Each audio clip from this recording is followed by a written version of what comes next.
Wiki ya kuhuishwa. Kuhuishwa, maana ya kuhuishwa, maana yake nini?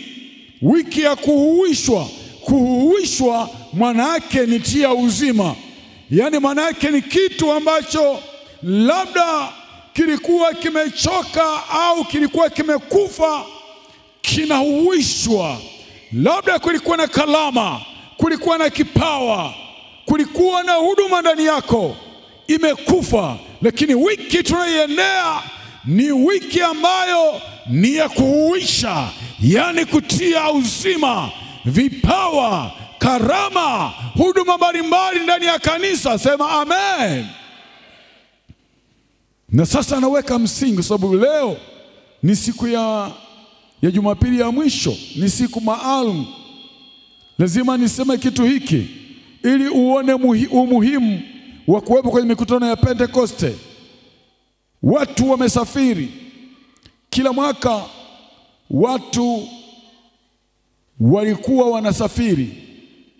Na hata leo watu wenye uwezo, nimekuwa nikifuatilia sana kwenye mitandao, watu wenye uwezo mara nyingi wengine wanasafiri wanakwenda kule Pentekoste. Kipindi Roho Mtakatifu anashuka wanakwenda kwa. Nimeona ibada nyingi sana wanazifanya. Kuna watumishi wa Mungu ambao Mungu amekwisha kuwastawisha, wanafika hatua. Wapo watumishi nao wafahamu wa TAG, wa EAGT, wa nini, wa makanisa mbalimbali. Wanasafiri wanakwenda mpaka Yerusalemu kwenda kwenye mikutano ya Pentekoste. Unakuta wamekusanyika mataifa, sio taifa moja, mataifa. Wako wengi mno.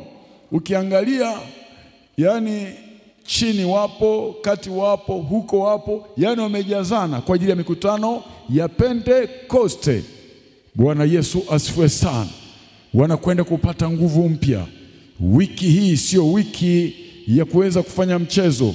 Wiki hii sio wiki ambayo ni ya kukosa. Wiki hii ni wiki ambayo unatakiwa kila mmoja awepo. Maana ndipo mahali ambapo kanisa lilizaliwa. Sema amina. Ukisoma kitabu cha Matendo ya Mitume sura ile ya 2 kuanzia mstari wa 1 mpaka mstari ule wa 4, tukaenda mstari ule wa 17, watu wakaanza kushangaa. Wakati huo ndipo kanisa lilianza, likahesabiwa kwamba hili ni kanisa. Bwana Yesu asifiwe sana.